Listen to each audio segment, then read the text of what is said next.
It's another week in the For Your Reference household. And you know what, OT?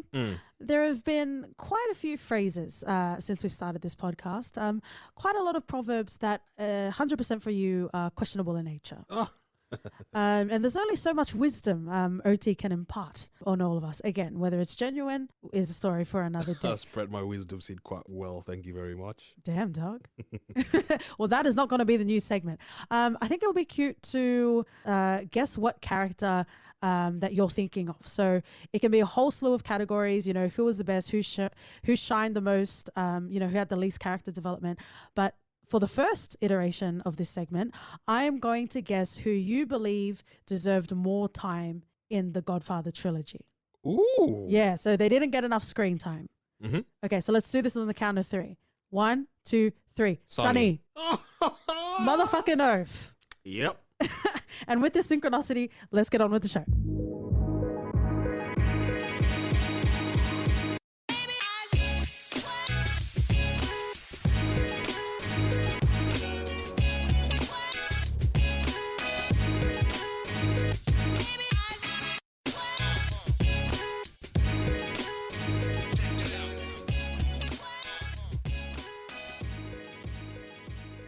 Ciao, friends and lovers. Welcome back to the For Your Reference podcast. You have your host, KT.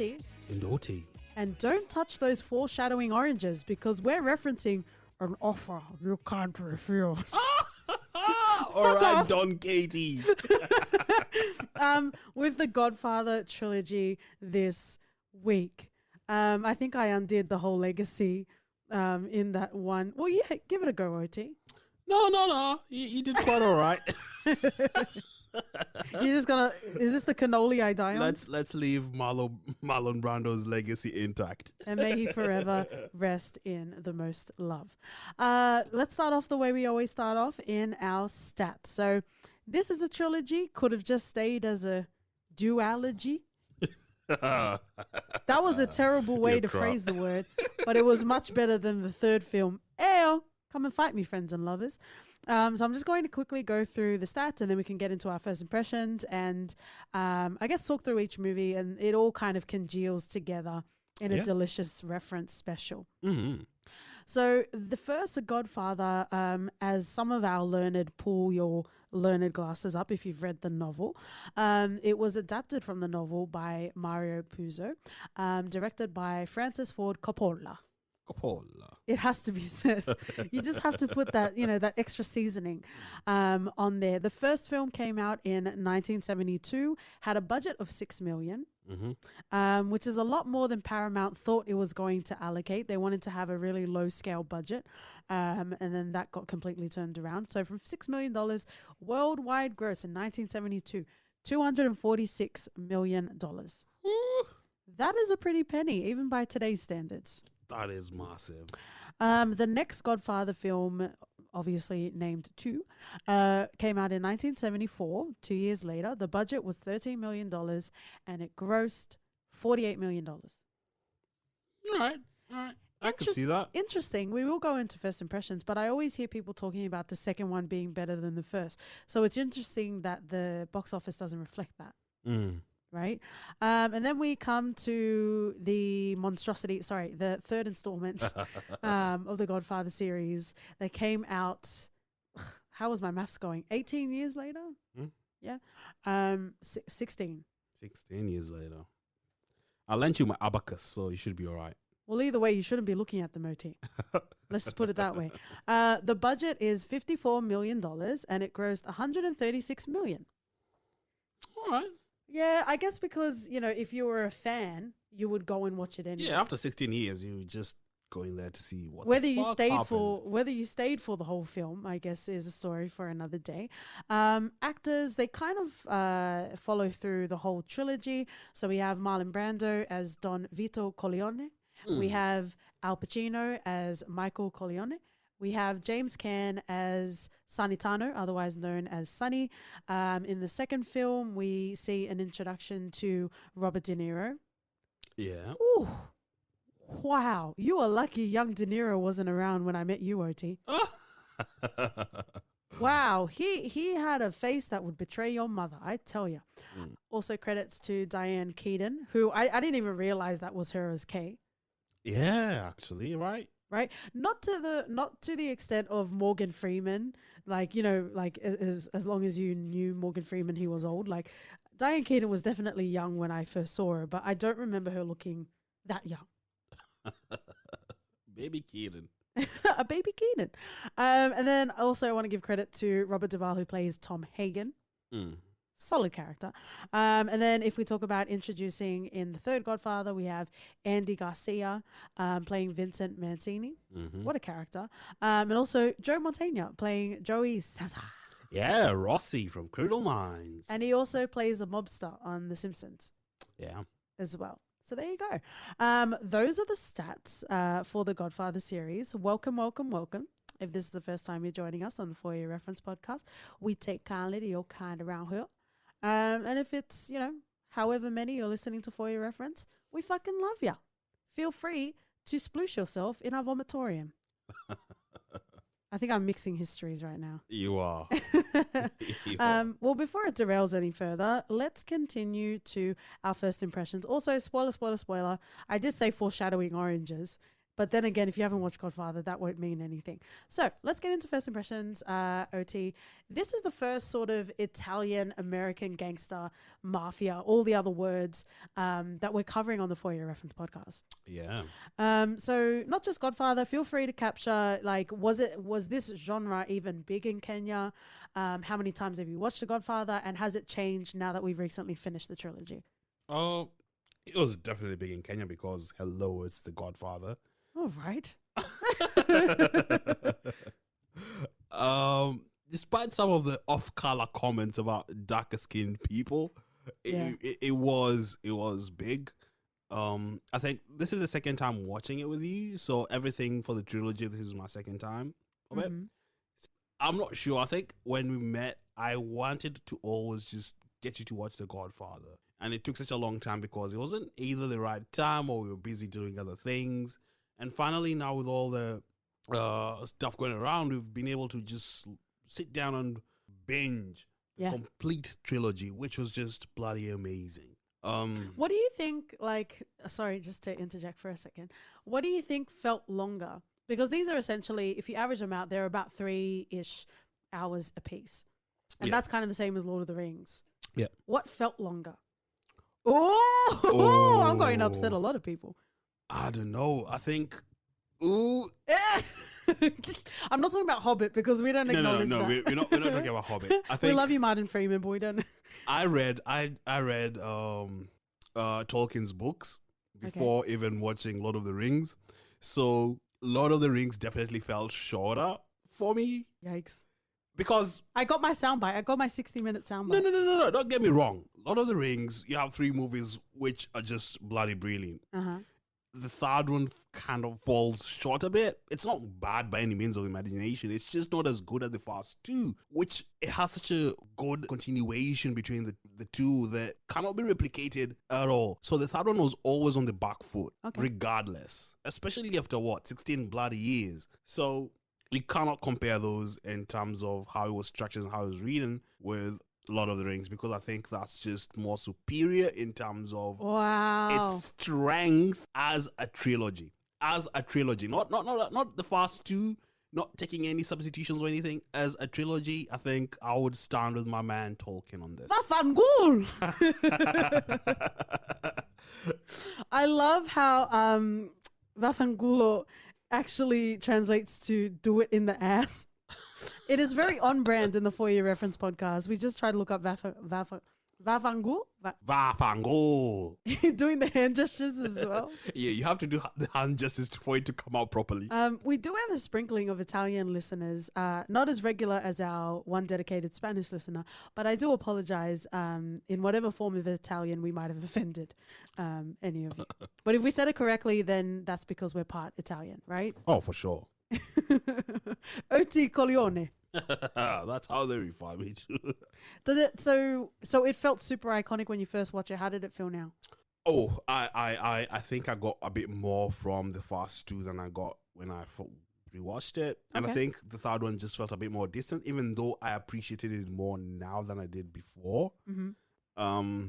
Yeah, so I kind of like, because I watched it when I was really young, and I think it just left an impression on me, because I think the first sort of movie that I watched that sort of was Italian, well, this is very loosely Italian because it was based off Al Capone and in The Untouchables, and then I watched The Godfather, Scarface, and then I think I watched Scarface after I finished the Godfather series, Nice. and I just fell in love with the sort of culture.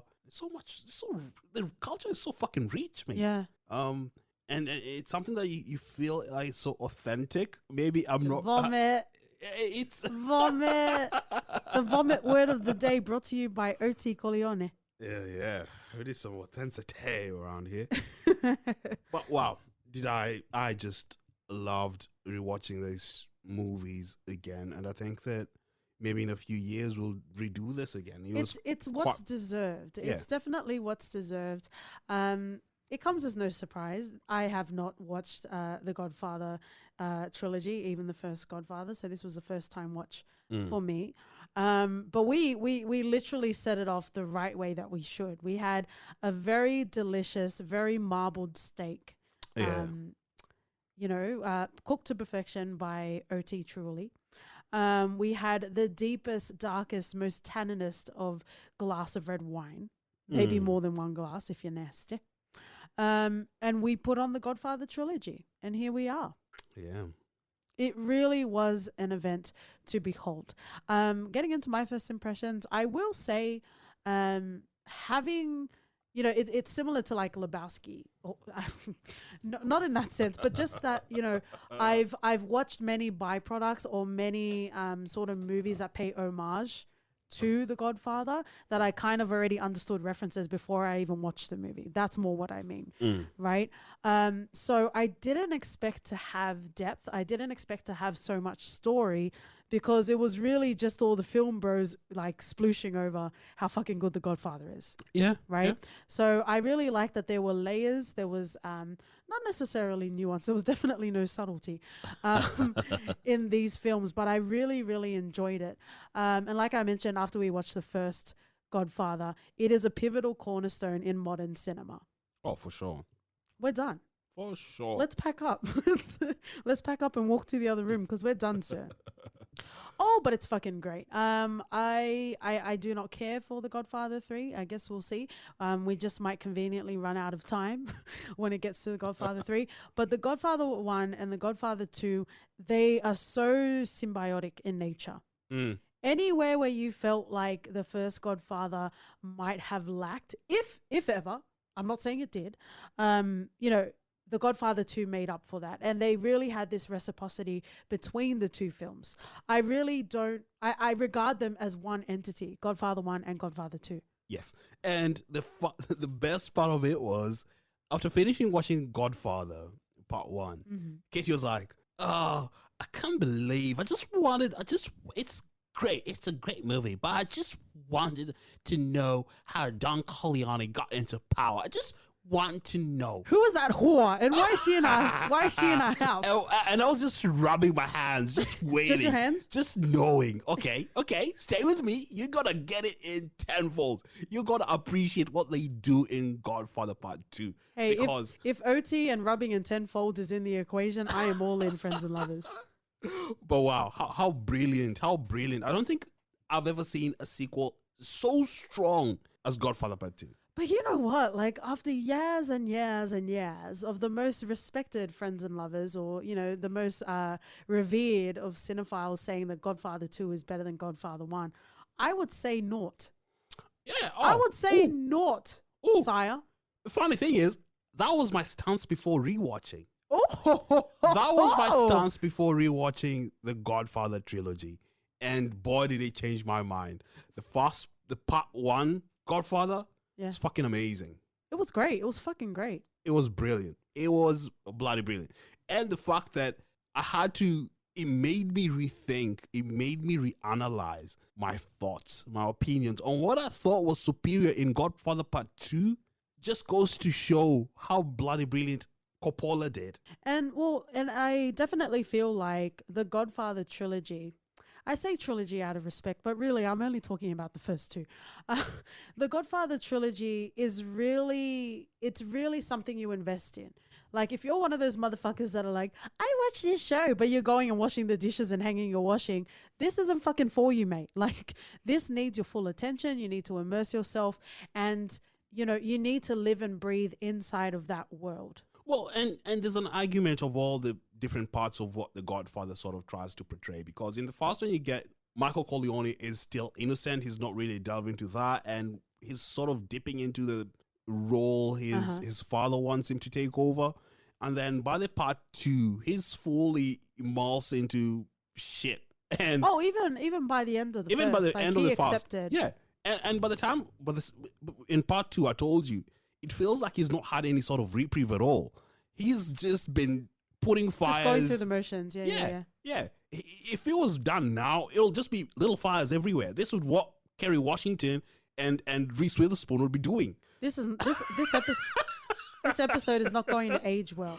But it just goes to show you that. Well, I think I derailed my thought a bit, but where it's a journey of how Michael goes from sort of innocence to evil, and then he's trying to sort of seek redemption in the third one. If it's being told from their point of view and they're kind of likable, is it really evil? It is evil, because you see sort of Michael struggling with the thoughts of not everything is done. I think that can all be justified as it's business, right? Yeah. You're in the game, you know what's coming for you. You know, when you get hit by that bullet, mate, it's just business at the end of it. But when he kills Fredo, then that's what torments him and makes him feel as if he needs redemption. That's what sort of even turns his own son against him at the end of it. So I see its part in all this, but I don't know. It's just not comparable to the first two, because the first two are it's just two bloody big pieces of a jigsaw puzzle that just fit too perfectly together. Like a Venus flytrap. Yeah. Just picking up off on the point that you made, Al Pacino has stated that he didn't agree with the portrayal of Michael in the third film either. Brilliant. He's Good. not the sort of man that feels remorse. So why the fuck would he care about killing Fredo? Yeah. He was his brother until it got to the point that he wasn't even an ally anymore. Yeah. He had utilized the relationship or the familial ties to take advantage, and maybe he wasn't aware of the fact that they were setting up an assassination, but he was getting into the bed with the wrong bedfellows. And in part two, Fredo didn't even get any sort of lick. You could see how Sonny was always there in the background, in the periphery. He's the two boxing, I see. Yeah. And you saw him, his characteristics, his charm per se, just how he was as a child. And then Michael, father's kid, mate.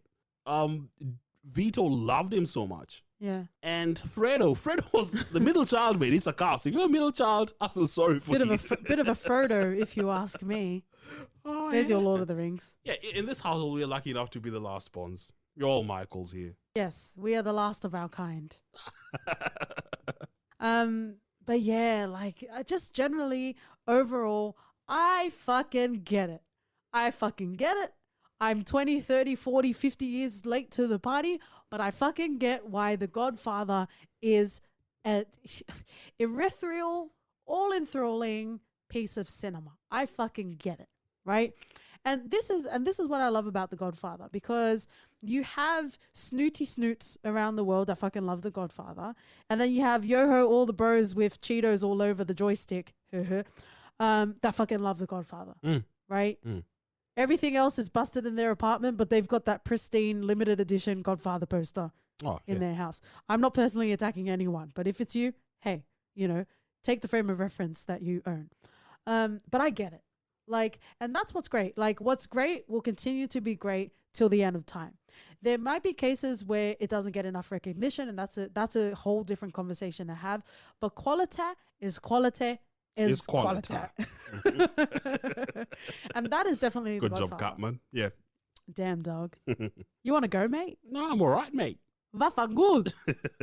What I also really loved about The Godfather, which was surprising to me, because there is the age and there is the wave of like Italian American gangster sort of films. Mm. It surprised me how very Italian The Godfather was. And again, that might be no surprise to everyone that has watched it and has, continued to love The Godfather for ages. Yeah. But I loved how, especially with Vito, they were Italian first and American second. Mm. Not to say there's anything wrong with Americans, but like, we have The Sopranos, we have, other instances. Where's the one with Leonardo? Gangs of New York, Yep. or whatever. So it was nice to see it because it really reminded me a lot of Gomorrah. Oh, Jenny. Gennaro. You have like, obviously, like whenever you watch anything, they talk about the 5 families of New York, right? Like I get that. But I just really liked how there was that feud for power. You had grand families, you had ownership. There was obviously politics to it, but there was also respect as well. Not so much from Michael's end though. No. But he's like he's like a new age. Yeah, he new age mate. He doesn't respect shit. Oh no. Oh no. But if you compare this with the Y, he'd be Marlo. You reckon? He'd be Marlo. Marlo didn't care for shit. He didn't care for rules. Yeah, I suppose. When you had like Avon is OG. Rules yeah. are rules. Oh, why are you putting in the why? Are you putting her in the anime? Dr. Stone. Reference Inception. People are gonna come for us. This was supposed to be a pure episode. But when you get Michael new age thinking, it's like, mate, you cross me, you're gone. Yeah. It doesn't matter. He took out the whole fucking 5 families. Yeah, it's like in the scene, mate. It was like, what? You were friends with my father for 20 years? Fuck you, mate. I'm gonna fucking shoot you. Oh, so true, mate. Like, anyway, I have no qualms with that, but you could see sort of why everything sort of turned up again, and there was so much upheaval in the second sort of in the part 2 of Godfather, because he's just putting fires out. There's people are coming up for him every single place. Yeah. His dumbass brother. How do we even address him? You're the one that keeps bringing him up. No, because we see Michael's trying to find who was trying to assassinate him and who was the inside man that made him that made it possible for someone to shoot up his house in his bedroom, and he had all these thoughts it could be this person until he found out it was his actual fucking brother. Yeah. That was a betrayal he couldn't get over. Of course not. And then for his brother to say that he's jealous because he was passed over. He was passed over because he's a fucking joke. Oh, yeah. He doesn't take anything seriously. He doesn't take even family fast. He was arguing with Michael in front of other people, trying to support some dumbass. What was his name? Mo? Yeah, Mo Green. Mo Green? Who does, when you're in that sort of system and that sort of environment, you need to know your fucking place. You need to know family fast above all else. Yeah, know your place. Even if you fucking disagree, do that shit behind closed doors. Know your place, Effialtes. That's a 300 reference. But I just wanted to make a general note, at least on the first and second Godfather, and then we can get into characters and further where you are into the actual plots of the movie. I just wanted to mention, the first one, I found it hard to keep up because in anything, tell us. Mm-hmm. In anything, I have problems establishing characters. So when you present like 20 different characters to me in the first like half an hour of a film, I struggle. As on Struggle Street, okay? So I was really struggling to understand who was who, and it really dampened the emotional, well, not necessarily emotional, but the payoff and the meaningful actions of assassinating certain characters in the first movie. But the good thing is, this is a movie that you can watch again and again, and it will continue to give you layers upon layers upon layers. Oh, for sure. So that's not necessarily a qualm. It just kind of got in the way of me enjoying it. But the strength of the second film is all of the build up and all of the setup that happened in the first film. Right? It is the glory, it is the shoulders that it is stepping on in order for it to completely, bring us into a world that we want to stay, live, and bathe in the sun of. Oh, for sure. Because now we know why we should care about Don Vito and why he was in New York as a 9-year-old kid. You know? Like you were impersonating your whore earlier. Yeah, like, I definitely wanted to know more about Vito. And because everyone loves the underdog. Like, everyone loves to hear how someone has made it. Like, yeah, it's cool that you're successful, but we want to know how you got there. Oh, yeah. Because life is fucking hard and it will kick you in the teeth and your teeth will fall into your ass. I'm pretty sure that's a Tongan proverb. Come and fight me. But it is. And it's interesting to see, that tantalizing character development that we see with Vito. Don Vito, if you're nasty. So it really helps to shape out the characters. You've talked a lot about Mikey, Michael. So let's dive a bit more into his character. Al Pacino. I really feel bad that I didn't get to see Al Pacino in the light that I should have seen him in. Yeah. Wasn't he in that Adam Sandler movie where he was talking about cappuccinos, Al Pacinos? And Robert De Niro should not be witnessed as a fucker. Like, it should be in The Godfather. But it depends on when Robot Jesus dropped you on the earth and you were born, right? But man, fucking hell, man. Like De Niro, Al Pacino, like they really are legends forever. Yeah, true. But interesting thing is, the reason why we started watching Godfather... I will not have you besmatching them. No. Okay. The reason why I think Godfather was in my mind, I was listening to Ask Blog, and Andrew, the host, was talking about how he was rewatching Godfather, and he came upon how Al Pacino just became louder as he did roles after the Godfather, especially in Irishman. And it was just all shouty and It stuff. was like 1,000,000 decibels in Irishman. So. And he played this clip from Heat, and he was so fucking loud, and his acting was just so... I don't know, man. Like, I don't know. If you're a legend, you can do whatever the fuck you want. And I guess that's the thing. As long as you're not a garbage person. Who's going to tell Al Pacino, hey, mate, tone it down a bit? You're not going to tell him fucking anything. Yeah. It's fucking Al Pacino. You'll be like, thanks for coming. I will sacrifice my firstborn to you. It's so true. Yeah. And I guess that's just a sort of sacrifice you have to pay for being that successful and being that good in your sort of... Like, as long as you're not a garbage person and you're not doing dodgy stuff in your personal life, if you're a fucking legend, you can do whatever the fuck you want. I will ignore or just smile and nod when I see you in things that you probably shouldn't be in. But, we understand the way the world works and you need to get some money, but let legends lie. Yeah. Whether it's out of complacency or whether it's out of retirement, let legends lie. But Michael as a character was very interesting. He was very forthright, and I really appreciated that. Like, the first time that we actually see him is when he's with Kay at the sister's wedding. And he outright just says to Kay, my dad does all of this fucking shit. Yeah, my dad kills people. Yeah. I don't do it, but my dad does it. Yeah. So Kay was well aware of the family business, affairs. She was very well aware. And then even when they drifted off and he had a whole wife in Sicily, and then he came back and then he reunited with Kay, he said, hey, I'm working for my dad now.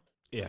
What else does the coronation of the mafia mean when you are working for your father? Eventually he's going to die. And when you have two very solid 2 ICs, Sanitano and also Tom, and you have a useless fucking son, Fredo, then you know that you're about to step up, right? Yeah. And Kay had 2 eyes. She could definitely perceive that was the case. And then somehow, obviously there's stuff that happened in their marriage and she's definitely right and, in everything that fucking happened. But also, lady, you knew what you were fucking getting into. Like, why is it a surprise that he's doing these dealings? Yeah. And the perfect sort of thing Michael called her is naive. Oh, yes. Because she's exactly that. She assumed people in power, politicians, senators, didn't do anything fucking dirty. Yes. Who bloody thinks that in this bloody day and age? Why you have fucking politicians taking down... can't even think about... I'm getting carried away. She is not okay. She is not okay. But political campaigns aren't cheap, people. Yeah. It's bloody fucking ridiculous. And she knows exactly what she's getting into. Michael didn't tell her, oh, I'm this good person. I'm just handling papers for my father. There was a point where he said, I will let you ask once. And when she asked, he said no, but he gave the answer that she wanted. Yeah. She knew. Yeah, she knew. She knew. She just wanted a reasonable... Oh, man. And like, this is a bit too deep for a podcast episode, maybe like a Patreon one. But when she outrightly said, that she got an abortion. Like, she was trying to get a rise out of him. Oh, she. Why? She was very confident in his love for her because, fuck, man, I was worried for her life. Me too. He just, like, he had this burst of energy and he pushed her, but that was it, really. Like, she was really trying to hurt him. And to the point where I thought, I even asked you, do you think this is brave or just stupidity? And I said, why not both? She exists in the realms of both. She definitely does. Yeah, but Michael was a very interesting character. And I think, you know, the most efficient sort of leader is the leader that doesn't really indulge in his leadership. Sorry, or her. Fuck off. No, you're all right. You're all right the first time. Well, in this case, but some people get fucking offended just over a comment like that. Like, if this is what cancels our podcast, then go ahead. Fucking hell, man. Because I'm talking about these specific characters. Whatever. But yes, like, interesting. Like, he never, like you said, even when they went into Vegas and Fredo had, you know, given him the whole glitz and glamour, given him the whole Vegas experience with girls, gambling, whatever. He's like, get all this fucking shit out. I'm leaving tomorrow morning. Just let me rest. Yeah. Right? And those are kind of the best leaders to have. Like, you might have instances with Pablo Escobar and he has like an exotic zoo, but like there needs to be some sense of leadership where it isn't too indulgent. Yeah. In the path of destruction, self-destruction rather. Agreed. And I think one of the things that also Michael was sort of struggling to get was a partner who would be a right to die. I'm surprised that like Michael lasted that long, to be honest, because he didn't really respect the rules of the old world.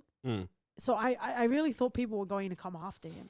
People were going to come after him. He was into full. People were coming after him. The thing is, he's smart. But he was he was literally geriatric age by the time we saw him in Godfather 3. Like, he survived quite a long time. Yeah, because he got rid of all his enemies. True. Even when they had surrendered and fled the country, thinking of Hyman Roth went to a different country. Yeah. To just surrender. He'd given up. He's just got to do his life, die in peace. But no, mate. Once you've crossed Michael, you're his enemy. You have to go. Doesn't matter. Yeah.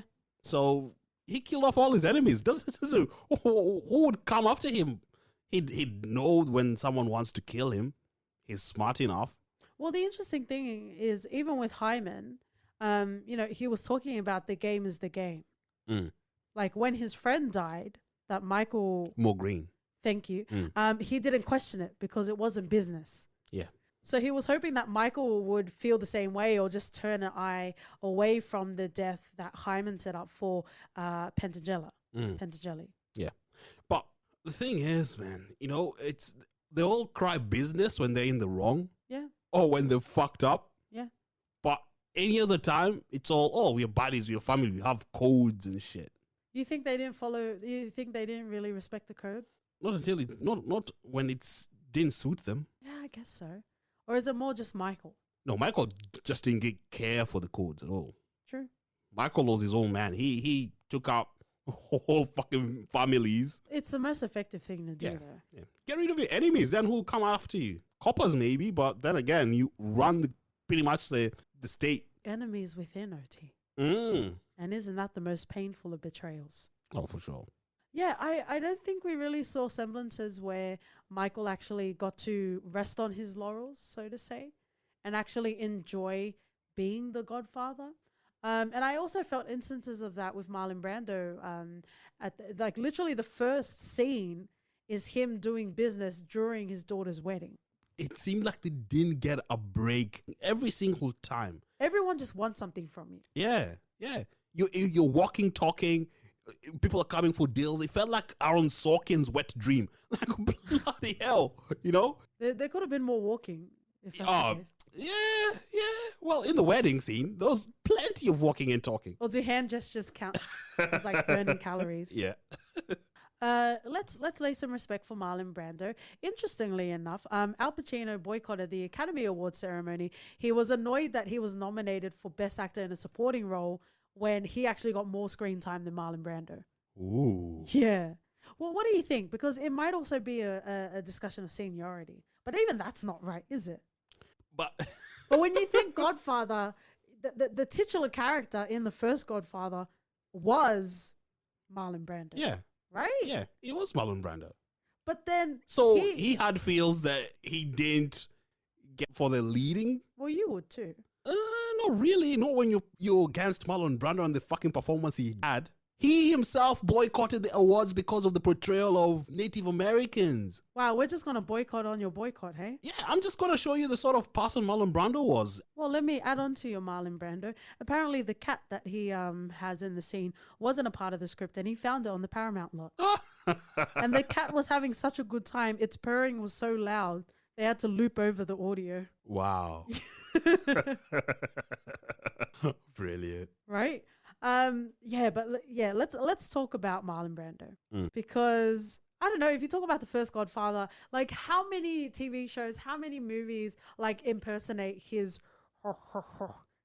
I did that perfectly. Fuck off. Yeah, you did. We should have done it when I got my wisdom tooth out. That would have sounded more accurate.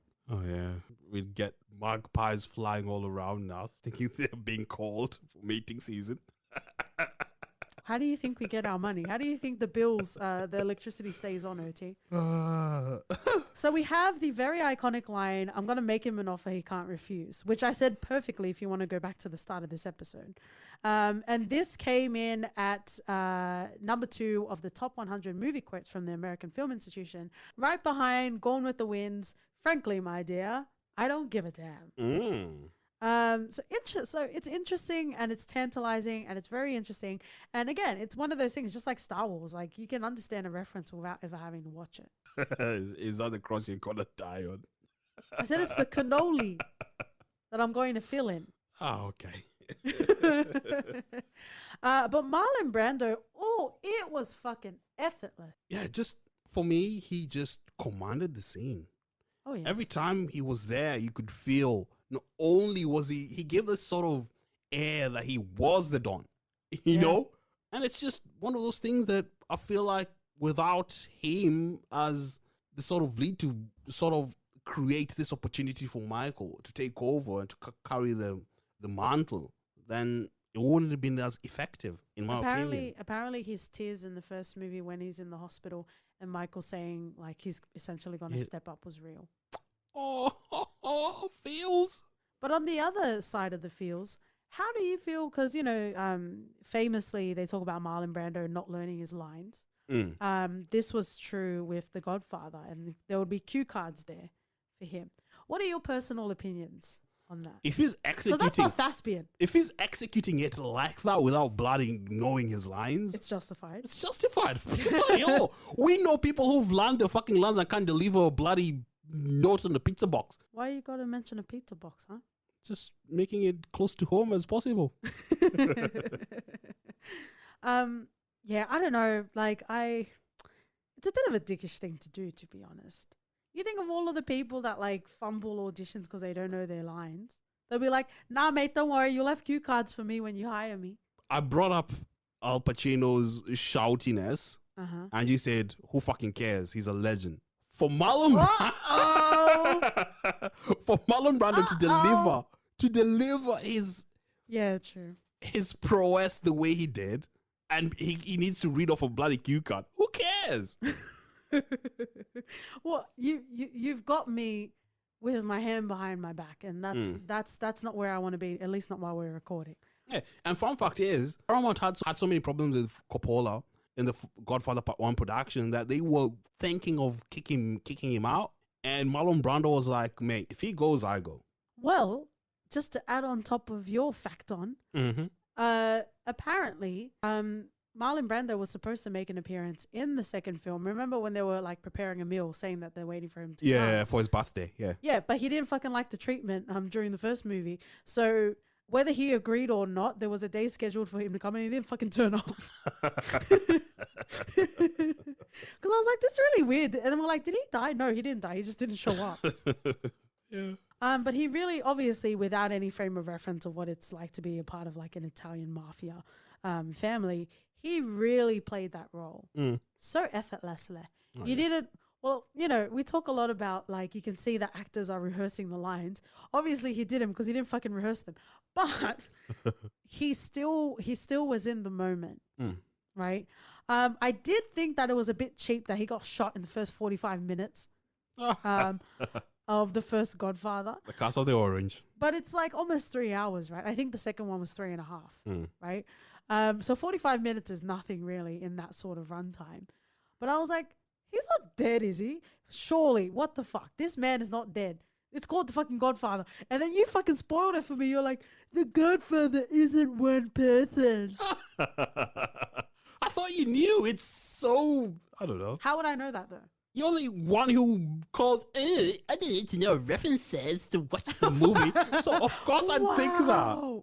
You know what? This episode is verbal evidence of the Don Katie being taken down by the incompetent Fredo OT. You know when people come into power and they don't deserve it? Fucking Effialti's over here. Wow. Are you done with your $2 foiling plan with our dog? Yeah. Theo, our plan has been unfoiled. Oh, but you know, like even the IMDb trivia page for the first Godfather movie alone, it has so many trivia facts. And I guess if you do want like a dissertation of, you know, analysis and facts in regards to the Godfather, there are plenty of other resources that do it. This is really more just a discussion of how we felt watching it. And it's interesting that we talked a lot about the first one. Do you want to go into the second one now? Oh, yeah. Yep. Let's delve into Vito's life. Andolini, if you're nasty. It was very rich. It was very rich in backstory. It was exactly what I wanted when I watched the first Godfather. Usually when you have like the first film in a sequel, and it might just be because they don't envision having sequels, but usually when you have like a first film or like a first season of a TV show, it is the insular story that needed to be told, that wanted to be told, that needed to be told, however they could do within budgetary production sort of constraints, right? And then usually the second movie in a sequel or in a TV show, it kind of loses momentum because they have to go back to expand the story. Yeah. Right? Godfather was completely different. And maybe it is because it was based off of a book.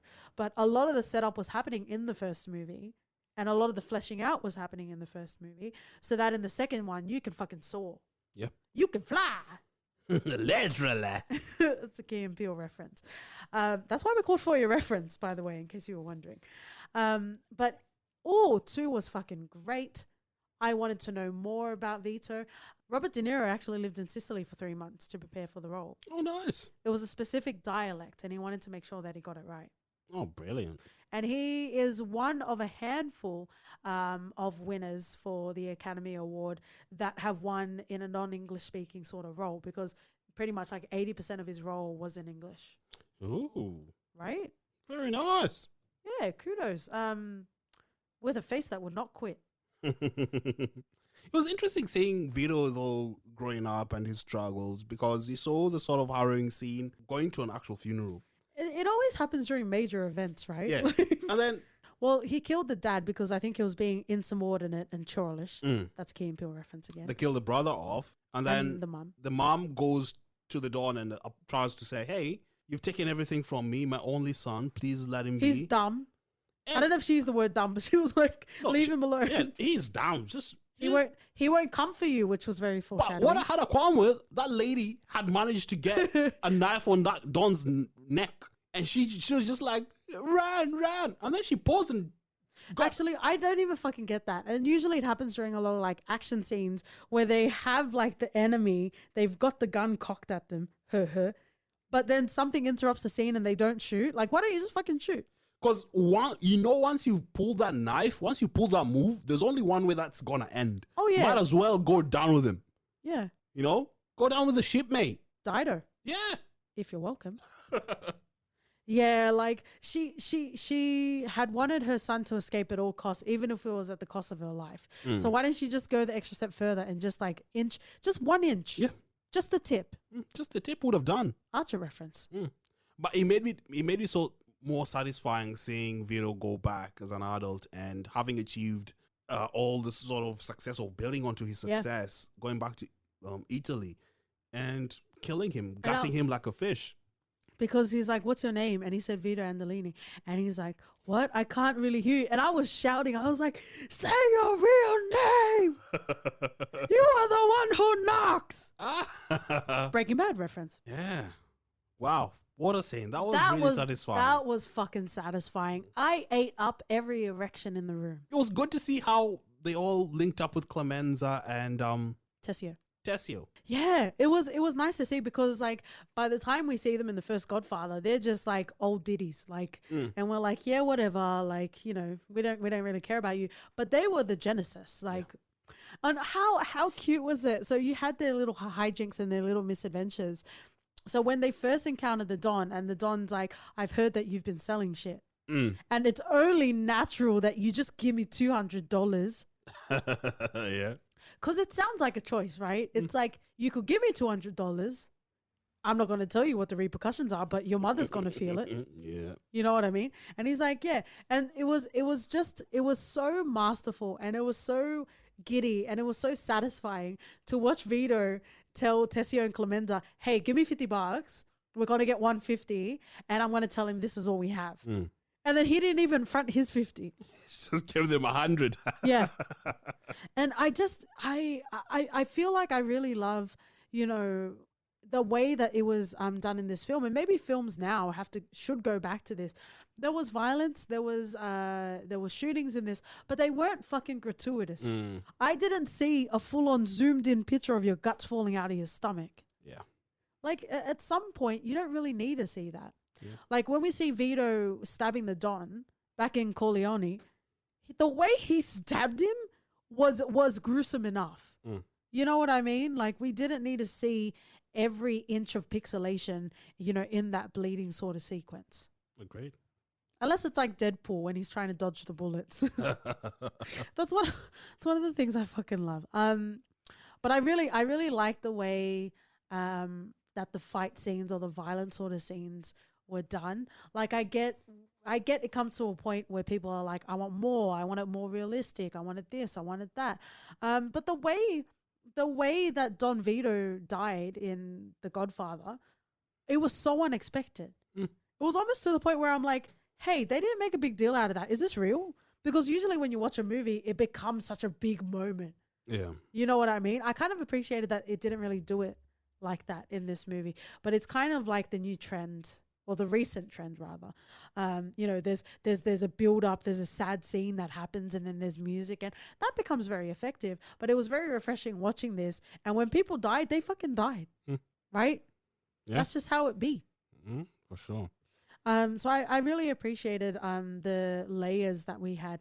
And The Godfather 2 is a perfect pairing. I agreed 100%. The Godfather 1, The Godfather 2 is like KT and OT from the For Your Reference podcast. And I guess The Godfather 3 is if we decide to bring another host on permanently. Yeah. Okay. I just want to capture off with a couple of characters that I really enjoyed in this. And if some of you are like, hang on a second, we have almost 9 hours of film time. How the fuck can you capture it in 1 hour? Well, fuck off. I never really imagined that we would have covered all of the films in this episode. And it might be just a nice little, like, we can have like another little conversation after this. But I definitely wanted to pay respects for the Godfather trilogy on the For Your Reference podcast, because, you know, it's been long enough for us not to cover it. So I want to talk a bit more about Sanitano and also Tom. Oh, loved Sonny. He made an irrational Don just because his anger led his decisions most of the time. Yeah. He reminded me of Gustavo from Narcos. Yes. Yeah. He was very effective in what he did, but he's definitely not someone you would want as a leader. Yeah. He would have been the perfect sort of 2IC for Michael. Apparently, James Caan, the actor that plays Sonny, felt like there wasn't enough character dimension to him, and he claims that he had 45 minutes of his screen time being cut from the movie. Wow. Would there be more you wanted to know from Sonny, though? I really like Sonny, though. I liked Sonny. He brightened the room, if you'll pardon the pun. I liked Sonny, and I liked how he cared, you know. the sister was being beaten up all the time by someone he introduced into the family. We later found out in part 2. So for that, I think he took sort of responsibility and went and beat him up. And that was sort of the start of his downfall, because that guy just patterned up with the other families and they took Sonny down in such a brutal way. Sonny did what needed to be done without question. And I guess his death was important to Michael because he had less of a support network to rely on. Yeah. Because it would have been a bit too easy for his rise to eminence if he had Sonny around. Because you have Tom, but he's not muscle. No, and they said the perfect thing. He's not the Caligari for wartime. Are you sure you're not Italian, OT? Oh, look at me. But he was more perfect when it was all peaceful, and he could focus more on his sort of business tact rather than focusing on how to retaliate or how to get the enemy or get a win over the enemy. Yeah, and Robert Duvall, who plays Tom, wasn't in the third movie, and apparently it was over contractual sort of payments because he wanted to get paid as much as the other co-stars. Oh. Yeah, so, but what that means is, like, for us especially, Tom was a very beloved character, and to not have him come back in the third film was kind of a slap in the face. Yeah, introducing his wife and son, fucking hell, that was just shit. But the son looked like him, don't you think? Yeah, sort of. And Robert Duvall kind of reminded me of Michael Bolton. Like, I wanted to see him in double denim on a desert sort of mountain. It just didn't make sense not having him there. It didn't. No.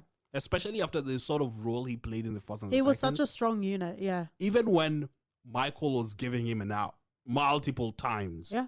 You must just go to Vegas with your wife and mistress and son. He was like, how many times must I tell you? How should I prove myself that I am loyal to you? Mm-hmm. And for him to just be erased from the third movie over what? Money, when they made so much anyway? It's. But do you think actors like Robert Duvall would have gotten much money? No. No, but why not just give him close to what the others were getting? Oh, okay. So you're coming from his point of view. I thought you were saying that he should have just done it. No, give him his money because he was in it all the time in the first and the second one. Yeah, he was in almost all the scenes. Like, unless he's dead, it makes no sense that he's not in the movie. Yeah, it doesn't. It just made it less of a. I don't know. It felt like Michael was all devoid of all support. Yeah, and they tried to make the sister be there, but that wasn't enough, really. Apparently, that's Coppola's sister. Oh. Yeah, and he didn't want her being in it because, according to him, she was too pretty to play a part of the family. And she also plays Adrian in Rocky. If you're welcome. Speaking of Rocky, Sylvester Stallone also auditioned for this, and he didn't get it. Of course, it's a talking role. Wow. People want grunting on this. It's not called the mute father. It'll just be grunts all throughout the whole 3 hours. Hey man, that's your hill. That's your hill to die on. I'm just spouting out random facts, just trying to get it into the episode. Before we end, I do wonder, OT. I genuinely wonder if anyone cared for Godfather 3. I don't think it's that bad. I don't think it's bad. I literally had to sticky tape my eyes open. I just think, like, when you sort of see the angle or whatever they're trying to do or achieve with the third one, especially in terms of Michael's storyline, then it sort of makes sense. But why? Why do this? It's like a Bad Boys episode. Like, why do you need to do this so many years later? Obviously, the box office is saying why they did it. I didn't care for it. Coppola also mentions that the third movie isn't necessarily closing off the trilogy. It's more so an epilogue after the first and second film. And it's like, semantics, motherfucker. It was fucking shite. Are we going to talk about the last scene in part 3? Yeah. Where there's an assassination attempt on Michael. And it hits Michael's daughter. Yep. In his quest for finding redemption, I guess the most Michael could get in suffering was not him dying, because I initially thought this would all end in Michael dying, because that's the only way this sort of movies go anyway, you know? Yeah. This is what happens. Yeah. But you're a part of the game. these are the ramifications of being part of the game. But for someone who Michael didn't really show that much emotion and stuff, he was quite quiet and reserved in his sort of expressions and all. For him to witness the daughter being killed and for him to scream Like a banshee. yeah. Well, not really, because And orchestral you music. could see the shock in the other people's faces, in the wife and the sister's faces, like, oh wow, oh, we could get a reaction like this from Michael. Yeah. I guess that's his ultimate sort of suffering, which I think was nice. That's some film grad shit. I didn't care about that. It was shite. I didn't care for it. The third movie was just a big why. Everyone fucking looked exhausted. Even though I like looking at a fresh face, Joe Montaigne. I didn't need to see it. Like, I get it. There's a cycle. It's a dog eat dog world. You know, people rise to eminence. People take out other people so they can rise to eminence. Like, I get it. They didn't really offer anything new in the third one. Fair enough. And the only reason why I wanted to have a little bit of a discussion is because I would love to hear people's thoughts if they felt like this was the cherry on top of the pie. No, definitely not the cherry. More like the raisin in an unwanted We love a raisin. rum cake. How would you even tell in a rum cake? I think it's more like a chocolate chip cookie and you get a raisin in it. Oh, you've not had some seriously Are you talking about concentrated rum Are you cake. talking about your feet cake again? Yeah. You have to eat that feet cake to know how bad it tastes. Okay, so it hasn't been mentioned on a couple of episodes. So you take qualm to my prison panty business, but you're okay with rum feet cake. Yeah. All right. On this episode of The Lion's Den or Shark Tank, tell us who you would invest in. Whose business idea would you invest in? Definitely not The Godfather 3. I'll tell you that much for free. Oh, wow. All right. Well, I don't fucking care for it. What was the fucking point? Wow, you were really going to leave me hanging, eh? Yep. All right. I guess that's what they did in number 3. Let's move on. Thank you. Grazie, friends and lovers, for listening another week in the For Your Reference podcast. We are going to finish off with the segment we call For Your Reference. OT. I would like to reference The Sopranos. Oh, Gandolfini, may rest in peace. Gandolfini, man. And Edie Falco, motherfuckers. Whew. Edie Falco. But she was shit in that. Carmela, yeah, fucking hell. She can eat all the dicks. Carmelo's fucking crap. Oh, she was. Remember? Let's spoil Sopranos. Spoiler. Remember when the house caved Yeah. and she didn't fucking care? Wow. And then gives Johnny a hand. Oh my god. She was the OG housewife. Wow. Yeah. Oh, Fucking hell. if only they do Housewives of Bobsters or some shit. I don't know. Bravo has a huge catalog. I wouldn't be surprised if they didn't already have it. She should definitely apply for that. Fucking hell. But it's a great show nonetheless. Oh, Sopranos, yeah. Annoying characters here and there, as you would imagine, but Chris is cute. Chris is cute. Paulie, I want to believe that Paulie paid homage to Godfather. I don't want to spoil it again, but I feel like he paid homage to Godfather. Yeah. But it's a very, very, very solid show. One of the best TV shows out there ever. Oh, yeah. HBO is pure quality. What about you, Katie? I will reference the Italian series Gomorrah Ooh. with our ever-eternal Gennaro. If you haven't allowed yourself the opportunity to watch Gomorrah, I would certainly encourage it. I'm pretty sure English dubs are available, but you know, to enjoy the full scope of story and emotion, you should definitely watch it in subtitles. And that's it, friends and lovers. There we go. Before we say goodbye, on Twitter and Instagram, we are For Your FPod. You can write us an email at hello@fyrpodcast.com. And we're also on Apple Podcasts. So if you'd like to help us and give us a rating, whether you feel like we're worth 5 stars, you can find us there. Afangul, friends and lovers. Arrivederci, motherfuckers.